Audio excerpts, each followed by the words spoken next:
Hi, hello everyone and welcome to my YouTube channel Girish Technologic. Today I have a computer science lesson for all of you.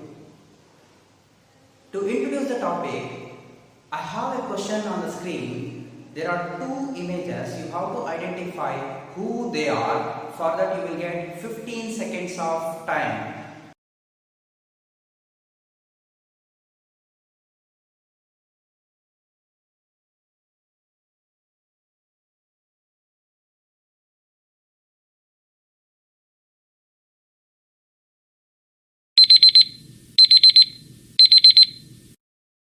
Now after 15 seconds I will give a hint.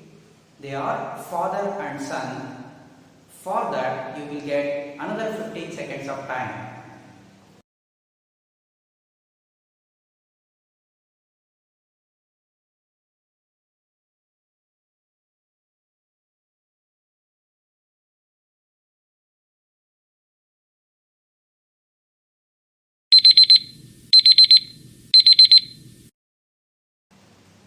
Now let us see the answer.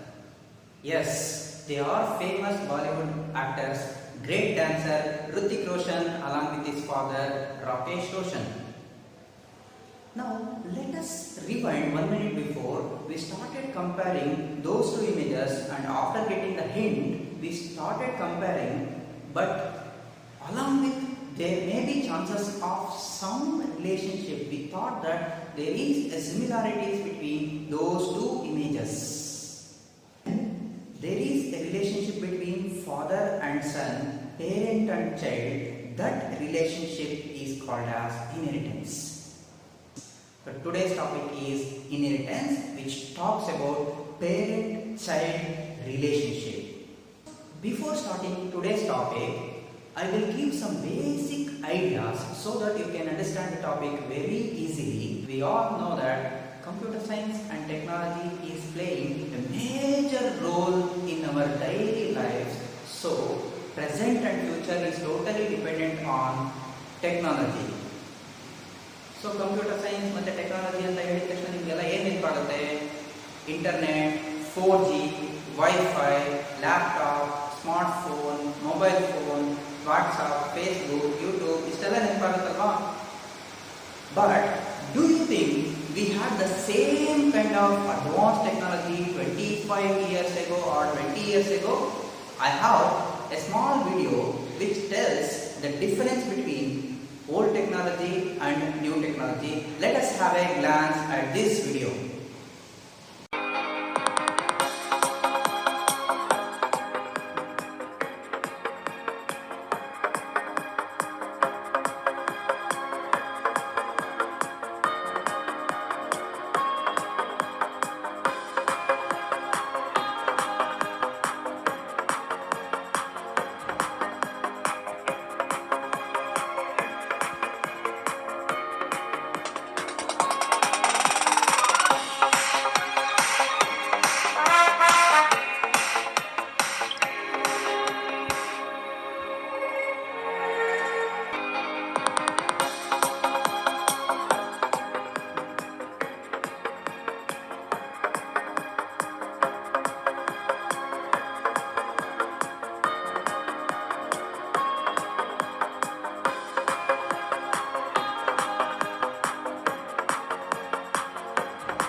Best one.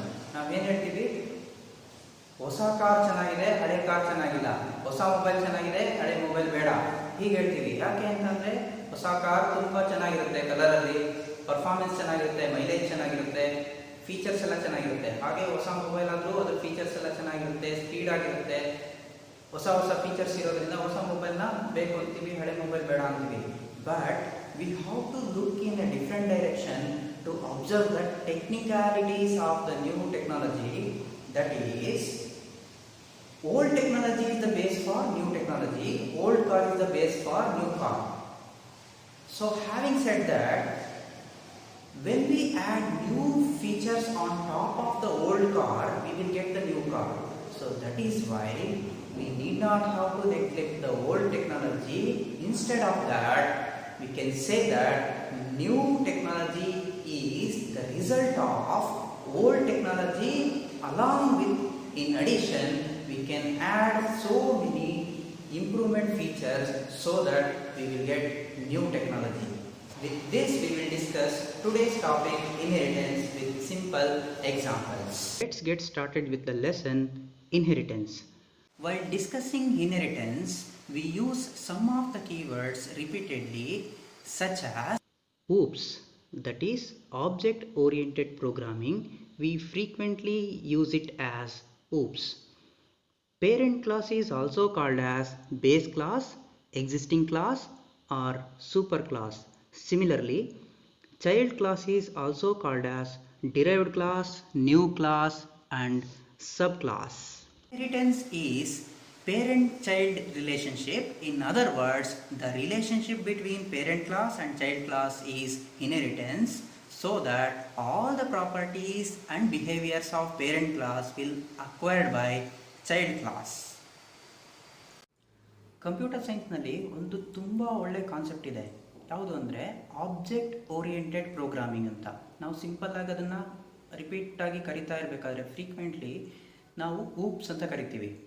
ಆ object oriented ಪ್ರೋಗ್ರಾಮಿಂಗ್ನಲ್ಲಿ ಸಾಕಷ್ಟು ಗೈಡ್ಲೈನ್ಸನ್ನು ಕೊಡ್ತಾರೆ programming ಮಾಡೋದಕ್ಕೋಸ್ಕರ.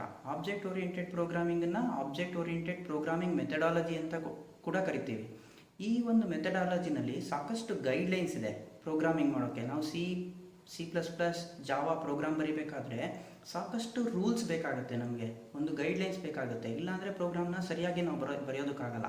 ಹಾಗಾಗಿ ಆ ಗೈಡ್ಲೈನ್ಸ್ನ ನಾವು follow ಮಾಡಿದ್ರೆ ಪ್ರೋಗ್ರಾಮ್ನ ತುಂಬ ನೀಟಾಗಿ ಬರೆದು ಸಾಕಷ್ಟು ಪ್ರಾಬ್ಲಮ್ನ ಸಾಲ್ವ್ ಮಾಡ್ಬೋದು. ಅದಕ್ಕೋಸ್ಕರ ಆಬ್ಜೆಕ್ಟ್ ಓರಿಯೆಂಟೆಡ್ ಪ್ರೋಗ್ರಾಮಿಂಗ್ನಲ್ಲಿ ನಾವು ಪ್ರೋಗ್ರಾಮ್ ಬರೆದ್ರೆ ರಿಯಲ್ ವರ್ಲ್ಡ್ ಪ್ರಾಬ್ಲಮ್ನ ತುಂಬ ಈಸಿಯಾಗಿ ಸಾಲ್ವ್ ಮಾಡ್ಬೋದು.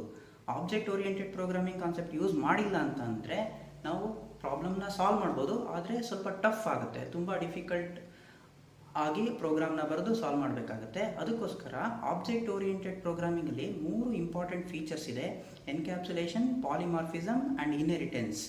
ಈ 3 ಫೀಚರ್ಸ್ನ ನಾವು ಯೂಸ್ ಮಾಡಿಕೊಂಡು ಪ್ರೋಗ್ರಾಮ್ ಬರೆದ್ರೆ ಆ ಪ್ರೋಗ್ರಾಮ್ನಲ್ಲಿ ಒಳ್ಳೆ ಕ್ವಾಲಿಟಿ ಇರುತ್ತೆ ಮತ್ತು ಪ್ರಾಬ್ಲಮ್ನ ಈಸಿಯಾಗಿ ಸಾಲ್ವ್ ಮಾಡ್ಬೋದು. ಸೊ ಎನ್ಕ್ಯಾಪ್ಸುಲೇಷನ್ ಅಂತ ಅಂದರೆ ಒಂದು ಗೈಡ್ಲೈನ್ಸು, ಒಂದು ಸೆಟ್ ಆಫ್ ಗೈಡ್ಲೈನ್ಸು, ಅದರಿಂದ ಒಂದು ರೀತಿ ಪ್ರಾಬ್ಲಮ್ನ ಸಾಲ್ವ್ ಮಾಡ್ಬೋದು. ಪಾಲಿಮಾರ್ಫಿಸಮ್ ಅಂದರೆ ಅದರಲ್ಲಿ ಬೇರೆ ರೀತಿ ಪ್ರಾಬ್ಲಮ್ನೇ ಸಾಲ್ವ್ ಮಾಡ್ಬೋದು. ಇನ್ಹೆರಿಟೆನ್ಸ್ ಅಂದರೆ ಅದರಲ್ಲಿ ಮತ್ತೊಂಥರ ಪ್ರಾಬ್ಲಮ್ನ ಸಾಲ್ವ್ ಮಾಡ್ಬೋದು. ಈ ಥರ 3 ಕಾನ್ಸೆಪ್ಟನ್ನು ನಾವು ಚೆನ್ನಾಗಿ ಕಲಿತಾಗ ಆಬ್ಜೆಕ್ಟ್ ಓರಿಯೆಂಟೆಡ್ ಪ್ರೋಗ್ರಾಮಿಂಗ್ ಟೆಕ್ನಿಕ್ಸ್ನ ಯೂಸ್ ಮಾಡಿಕೊಂಡು ಸಾಕಷ್ಟು ರಿಯಲ್ ವರ್ಲ್ಡ್ ಪ್ರಾಬ್ಲಮ್ನ ನಾವು ಪ್ರೋಗ್ರಾಮ್ಯಾಟಿಕಲಿ ಸಾಲ್ವ್ ಮಾಡ್ಬೋದು. ಸೊ ಇವತ್ತಿನ ಸೆಷನ್ನಲ್ಲಿ ನಾವು ಇನ್ಹೆರಿಟೆನ್ಸ್ ಮಾತ್ರ ಕಲಿಯೋಣ. With so many examples, 5-6 examples, I will try to give the basic idea about inheritance so that you can easily understand many of the real world concepts along with some examples. ಆ examples ಎಲ್ಲ ನೋಡಾದ್ಮೇಲೆ ನಿಮಗೆ program ಬರೆಯೋದಕ್ಕೆ ತುಂಬ easy ಆಗುತ್ತೆ. So inheritance is the process by which A parent class will get inherited by the child class. ಒಂದು ಸಾರಿ ನಮಗೆ ಈ examples ಎಲ್ಲ ಅರ್ಥ ಆದರೆ ಆವಾಗ ನಾವು C++ ಅಥವಾ ಜಾವಾ ಪ್ರೋಗ್ರಾಮ್ಸನ್ನು ಈಸಿಯಾಗಿ ಬರಿಬೋದು. So let us go with first example. Okay, ಇನ್ಹೆರಿಟೆನ್ಸ್ಗೆ ನಾವು ಮೊದಲನೇ ಎಕ್ಸಾಂಪಲಲ್ಲಿ 2 ಮೊಬೈಲ್ನ ಕನ್ಸಿಡರ್ ಮಾಡ್ಕೊಳ್ಳೋಣ. ಒಂದು ಹಳೆ ಮಾಡೆಲ್ ಮೊಬೈಲು, ಹಳೆ ಜನ್ರೇಷನ್ ಮೊಬೈಲು, ಇದು ಹೊಸ ಜನ್ರೇಷನ್ ಮೊಬೈಲ್, ಸ್ಮಾರ್ಟ್ಫೋನ್ ಅಂತ ಕರಿತೀವಿ. ಸೊ ಈಗ ಈ ಹಳೆ ಮೊಬೈಲನ್ನು ನಾವು ಕನ್ಸಿಡರ್ ಮಾಡಿದ್ರೆ ಇದರಲ್ಲಿ ಕ್ಯಾಮ್ರಾ ಇಲ್ಲ, ಇದರಲ್ಲಿ ಕಾಲ್ ಮತ್ತು SMS ಆಪ್ಷನ್ಸ್ ಎರಡಿದೆ ಅಂತ ತಿಳ್ಕೊಳ್ಳೋಣ. ಎರಡು ಮಾತ್ರ ಬೇಸಿಕ್ ಆಪರೇಷನ್ಸ್ ನಾವು ಇದರಿಂದ ಪರ್ಫಾರ್ಮ್ ಮಾಡಬೇಕಾಗತ್ತೆ. ಹಾಗೆಯೇ ಈ ಮೊಬೈಲ್ಗೆ ನಾವು ಕ್ಯಾಮ್ರಾ ಬೇಕು ಅಂತ ಅನ್ಕೋತಾ ಇದ್ದೀವಿ. ಕ್ಯಾಮ್ರಾ ಮತ್ತು ವಾಟ್ಸಪ್ ಎರಡು ಆಪ್ಷನ್ ಇದರಲ್ಲಿ ಇಟ್ಕೊಳ್ಳೋಣ. ಸೊ ಎರಡು ಆಪರೇಷನ್ಸ್ ಗೊತ್ತಾಯಿತು. ಈಗ ನಾವು ಇದು ಹಳೆ ಮೊಬೈಲ್, ಓಲ್ಡ್ ಜನ್ರೇಷನ್ ಮೊಬೈಲ್, ಇದು ಹೊಸ generation mobile, new generation mobile ಅಂತ ಕನ್ಸಿಡರ್ ಮಾಡಿಕೊಂಡ್ರೆ ಇದರಲ್ಲಿರುವಂಥ SMS ಮತ್ತು ಕಾಲ್ ಆಪ್ಷನ್ನು ಈ ಮೊಬೈಲಲ್ಲೂ ಇರಬೇಕು. ಅದರ ಜೊತೆಗೆ ಕ್ಯಾಮ್ರಾ ಮತ್ತು ವಾಟ್ಸಪ್ನ ಆ್ಯಡ್ ಮಾಡಬೇಕಾಗುತ್ತೆ. ನಾವು ಯಾವಾಗ ಈ ಮೊಬೈಲಲ್ಲಿ SMS ಮತ್ತು ಕಾಲ್ ಆಪ್ಷನ್ಸ್ ಇದೆ ಅಂತ ತಿಳ್ಕೊಂಡು ಈ ಮೊಬೈಲ್ನಲ್ಲಿ ನಾವು SMS ಕಾಲ್ ಆಪ್ಷನ್ಸನ್ನು ಬಿಟ್ಟು ಬರೀ ಕ್ಯಾಮ್ರಾ ಮತ್ತು ವಾಟ್ಸಪ್ಪನ್ನು ಆ್ಯಡ್ ಮಾಡಿದಾಗ ಏನಾಗುತ್ತೆ ಅಂದರೆ ಈ ಮೊಬೈಲ್ನಲ್ಲಿ ಕಾಲ್ ಮಾಡೋದಕ್ಕಾಗಲ್ಲ, ಹೊಸ ಮೊಬೈಲ್ನಲ್ಲಿ ಕಾಲ್ ಮಾಡೋದಕ್ಕಾಗಲ್ಲ, SMS ಮಾಡೋಕ್ಕಾಗಲ್ಲ, ಕ್ಯಾಮ್ರಾ ಇರುತ್ತೆ, ವಾಟ್ಸಪ್ ಇರುತ್ತೆ. ಹಾಗಾಗಿ ನಾವು ತುಂಬ ಇಂಪಾರ್ಟೆಂಟಾಗಿ ಕನ್ಸಿಡರ್ ಮಾಡಬೇಕಾಗಿರೋದು ಏನು ಅಂತಂದರೆ ಹಳೇ ಜನ್ರೇಷನ್ ಮೊಬೈಲಲ್ಲಿ ಯಾವ್ಯಾವ ಫೀಚರ್ಸ್ ಇತ್ತೋ, ಎಕ್ಸಾಂಪಲ್ ಆಗಿ ನಾವೇನು ಕನ್ಸಿಡರ್ ಮಾಡಿದ್ದೀವಿ, ಕಾಲ್ ಮಾಡೋದು ಮತ್ತು SMS, ಆ ಎರಡನ್ನು ಆ್ಯಸ್ ಇಟ್ ಈಸ್ ಇಲ್ಲಿಗೆ ಹೊಸ ಮೊಬೈಲ್ಗೆ ಕಾಪಿ ಮಾಡ್ಕೋಬೇಕು, ಅಂದರೆ ಟ್ರಾನ್ಸ್ಫರ್ ಮಾಡ್ಕೋಬೇಕು. ಆ ಟ್ರಾನ್ಸ್ಫರನ್ನೇ ಇನ್ಹೆರಿಟೆನ್ಸ್ ಅಂತ ಕರಿತೀವಿ. ಇನ್ಹೆರಿಟೆನ್ಸ್ ಏನಾಗುತ್ತೆ, ಹಳೇ ಮೊಬೈಲ್ ಅಂದರೆ ಓಲ್ಡ್ ಜನ್ರೇಷನ್ ಮೊಬೈಲ್ ಇರೋವಂಥ ಎಲ್ಲ ಪ್ರೋಗ್ರಾಮಿಂಗು, ಅದರಲ್ಲಿರೋವಂಥ ಫೀಚರ್ಸನ್ನು, ಅದರಲ್ಲಿರೋವಂಥ ಪ್ರಾಪರ್ಟೀಸ್ನ ನಾವು ಈ ಮೊಬೈಲಿಂದ ಹೊಸ ಮೊಬೈಲ್, ಹೊಸ ಜನ್ರೇಷನ್ ಮೊಬೈಲ್ಗೆ ಆ್ಯಸ್ ಇಟ್ ಈಸ್ ಆ ಫೀಚರ್ಸ್ ಎಲ್ಲ ಹಾಗೇ ಇರಬೇಕು ಅಂತ ನಾವು ಫೀಚರ್ಸನ್ನು ಟ್ರಾನ್ಸ್ಫರ್ ಮಾಡಿಕೊಂಡ್ರೆ ಆ ಟ್ರಾನ್ಸ್ಫರ್ ಫೀಚರನ್ನು ನಾವು ಇನ್ಹೆರಿಟೆನ್ಸ್ ಅಂತ ಕರಿತೀವಿ. ಆ features as it is transfer ಆದಮೇಲೆ ಅದ್ರ ಜೊತೆಗೆ ಅಡಿಷ್ನಲ್ ಫೀಚರ್ಸನ್ನು ನಾವು ಕ್ಯಾಮ್ರಾ ಮತ್ತು ವಾಟ್ಸಪ್ಪನ್ನು ಇನ್ಕ್ಲೂಡ್ ಮಾಡ್ಕೋಬೋದು. ಅದು ಹೊಸ ಫೀಚರ್ ಆಗಿ ಆ್ಯಡ್ ಆಗುತ್ತೆ. ಸೊ ಇನ್ಹೆರಿಟೆನ್ಸಿಂದ ಏನು ಲಾಭ ನಮಗೆ ಅಂತ ನೋಡಿದ್ರೆ, ಆಲ್ರೆಡಿ ಗೊತ್ತಿರೋವಂಥ ಕೋಡ್, ಆಲ್ರೆಡಿ ಗೊತ್ತಿರೋವಂಥ ಪ್ರೋಗ್ರಾಮ್, ಕಾಲ್ ಮತ್ತು SMS ಬೇಕಾಗಿರುವಂಥ ಕೋಡ್ ಆಲ್ರೆಡಿ ನಮಗೆ ಹಳೆ ಮೊಬೈಲಲ್ಲೇ ಇದೆ, ಓಲ್ಡ್ ಜನ್ರೇಷನ್ ಮೊಬೈಲಲ್ಲೇ ಇದೆ.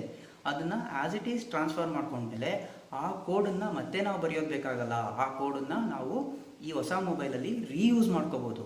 ರೆಡಿಮೇಡ್ ಕೋಡನ್ನು ರೀಯೂಸ್ ಮಾಡ್ಕೋಬೋದು.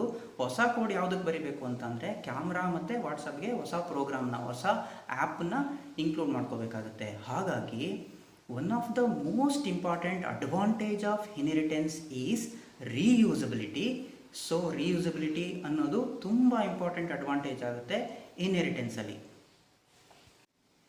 ಸೊ ಇದರಿಂದ ನಮ್ಗೆ ಏನು ಅರ್ಥ ಆಯಿತು, today's new technology is the result of old technology on top of which the new features are added for the purpose of improvement.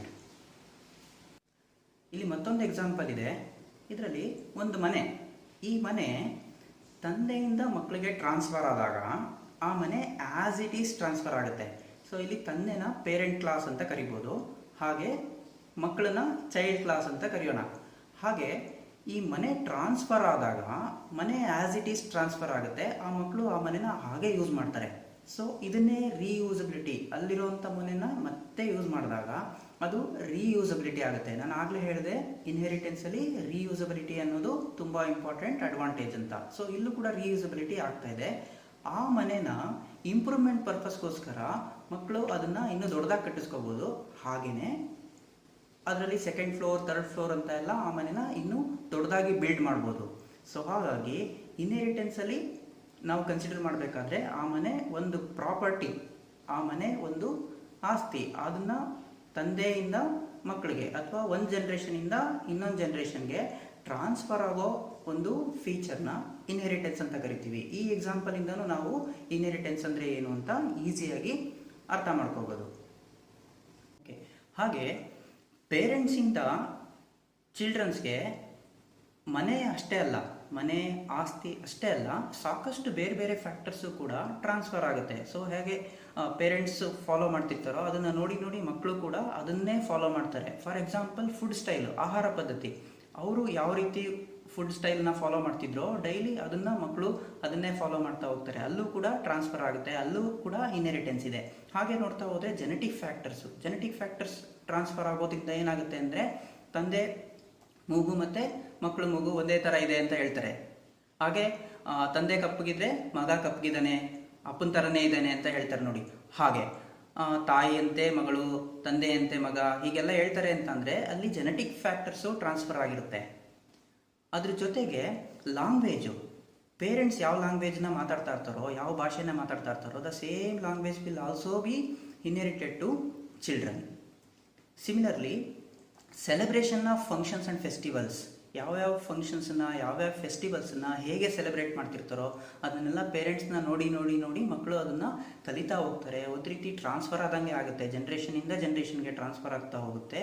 So ಇಲ್ಲೆಲ್ಲ ವಿಷಯದಲ್ಲೂ ಇನ್ಹೆರಿಟೆನ್ಸ್ ಇದೆ. ಮೊದಲನೇದು food culture, second one is genetic factor and language, and also celebration of function and festival will also get inherited. So ಹೀಗೆ ನಾವು ನೋಡ್ತಾ ಹೋದರೆ there are so many other features will also get transferred from parent to child. That transfer is called as inheritance. In the next example also we can understand inheritance very easily. So ಇಲ್ಲಿ parent class ಆಗಿ ಒಂದು dial watch ಇದೆ, ಹಾಗೆ child class ಆಗಿ ಒಂದು digital watch ಇದೆ. Here we have three basic functions: show time, show date and show day are the three functions. And in the new digital watch we have additional features such as set alarm and display light. ಈ ಥರ ಎರಡು features ಇಲ್ಲಿ ಹೊಸದಾಗಿದೆ. So ನಾವು ಈ ಫೀಚರ್ಸ್ನ ಮಾತ್ರ extra ಇಲ್ಲಿ create ಮಾಡಿಬಿಟ್ರೆ ಹಳೇ ವಾಚಿಂದ ಯಾವುದೇ ಫೀಚರ್ಸು ಟ್ರಾನ್ಸ್ಫರ್ ಆಗಲಿಲ್ಲ, ಇನ್ಹೆರಿಟ್ ಆಗಲಿಲ್ಲ ಅಂತಂದರೆ ಹೊಸ ವಾಚ್ನಲ್ಲಿ ಟೈಮೇ ಡಿಸ್ಪ್ಲೇ ಆಗಲ್ಲ. That is why all the features of old watch, that is parent class watch, has to be transferred, has to be inherited from the parent class to child class. Then only the new watch will become complete watch. So in the new watch we have to inherit three properties, three functions, which are those: show time, show date and show day are inherited properties, inherited function, and new features are added: set alarm and display light. So inheritance is a feature where properties or the functions or behavior of the parent class will be transferred to child class. Consider another example wherein we have two parent classes and one child class. External exam and internal exam are two parent classes where external marks and internal marks are inherited to result class, which is the child class, and total marks will be calculated based on the internal marks and external marks. All the universities will follow this technique using inheritance because internal marks will be given in the college and external marks will be given after external exam in the university. So this is another example where we can easily understand inheritance. After understanding inheritance with these examples, we can conclude that encapsulation, polymorphism and inheritance are three important features of object-oriented programming. Inheritance is parent-child relationship. Inheritance is a process of creating child classes from the parent class. Parent class can also be called as superclass, base class and existing class. Child class can also be called as subclass, derived class and new class. Finally, we can say that inheritance is the process of creating child class from the parent class where child class will acquire all the properties and behaviors of the parent class automatically. ಇವತ್ತಿನ ಕ್ಲಾಸ್ನಲ್ಲಿ ಸಾಕಷ್ಟು ಎಕ್ಸಾಂಪಲ್ಗಳ ಜೊತೆಗೆ ನಾವು inheritance ಅಂದರೆ ಏನು ಅಂತ simple ಆಗಿ ಅರ್ಥ ಮಾಡ್ಕೊಂಡಿದ್ದೀವಿ. ಆದರೆ C++ ಪ್ರೋಗ್ರಾಮ್ ಹೇಗೆ ಬರೆಯೋದು, ಜಾವಾ ಪ್ರೋಗ್ರಾಮ್ ಹೇಗೆ ಬರೆಯೋದು ಅಂತ ನಾವಿನ್ನು ಡಿಸ್ಕಸ್ ಮಾಡಿಲ್ಲ. ಹಾಗೇನೆ ಇನ್ಹೆರಿಟೆನ್ಸ್ ಅಲ್ಲಿ ಇನ್ನೂ ಬೇರೆ ಬೇರೆ ಟೈಪ್ಸ್ ಇದೆ, ಟೈಪ್ಸ್ ಆಫ್ ಇನ್ಹೆರಿಟೆನ್ಸ್ ಅಂತ ನೆಕ್ಸ್ಟ್ ಕ್ಲಾಸ್ನಲ್ಲಿ ನಾವು ಡಿಸ್ಕಸ್ ಮಾಡಬೇಕಾಗುತ್ತೆ. ಹಾಗೆ ಪ್ರೋಗ್ರಾಮ್ ಬರೆಯೋದು ಹೇಗೆ ಅಂತ ನೆಕ್ಸ್ಟ್ ಕ್ಲಾಸಲ್ಲಿ ಡಿಸ್ಕಸ್ ಮಾಡೋಣ. ಹಾಗಾಗಿ ನೆಕ್ಸ್ಟ್ ಕ್ಲಾಸನ್ನು ಕೂಡ ಮಿಸ್ ಮಾಡ್ಕೋಬೇಡಿ. Thank you very much for watching this video.